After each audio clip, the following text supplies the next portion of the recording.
We've been waiting a while for Nissan's redesigned Frontier, and it's finally here. Worth the wait? In a word, yes. I'm going to start with the obvious and how it looks. The Frontier is all grown up, full stop. It gets the looks of a rugged full-size truck, but it doesn't look like it's wearing its big brother's clothes. The Frontier's proportions are excellent. It looks like it's riding higher even though it's not. The front grille and fascia look great, like puzzle pieces that fit together well. The grille on the Pro 4X will be blacked out, and on all other trims will be body colored. I appreciate that Nissan didn't go with a more aerodynamic profile here. Trucks like the Ranger and the Colorado with their sloping rooflines look a bit soft now by comparison. I'll wait until I see it in person, but this might be my favorite looking midsize truck now. The bed floor height doesn't change from the previous generation, but the bed walls get a bit taller. It might be harder for a shorter person like myself to put stuff into, but you ultimately get more cubic footage to store stuff in. You can also get the Utilitrack system to tie that stuff down. The interior was so in need of a change, and it's finally into the modern midsize truck age. Still utilitarian, yes, but what truck in this segment isn't? This interior feels more intuitive. Looks like the available space is well used. And finally, the gauge cluster has a digital component to it.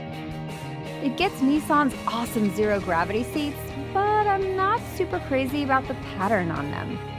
Apple CarPlay and Android Auto will come as part of the standard goodies package, but you can also get extras like wireless phone charging.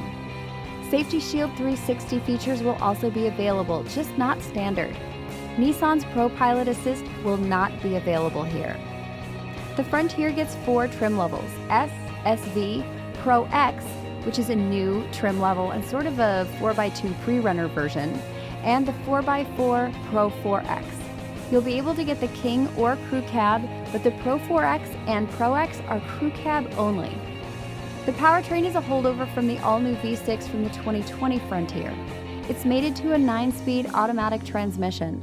No manual or 4-cylinder option anymore. If you want a full rundown of that, check out my video on the 2020 on our YouTube channel. Since this is just a first look, I've not driven it yet, I'm guessing it's not going to be all that different from the previous gen as far as the feel goes, because it's riding on the same chassis. Now before you all freak out, this is already a good fully boxed steel frame.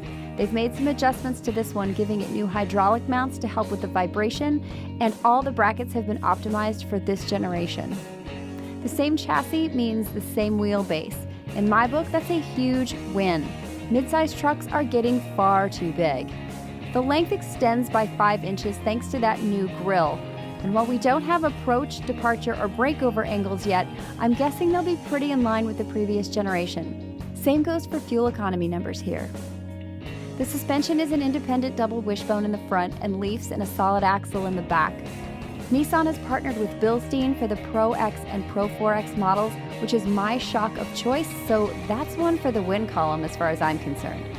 Both of those suspensions are tuned differently to best serve their purposes. Nissan has confirmed that there are shared parts with the previous generation, but they didn't get super specific on which ones. Pricing on the 2022 Frontier isn't available yet. From my computer screen, so far so good, Nissan. There's going to be a lot more on the new Frontier when I see it, and more importantly, when I drive it.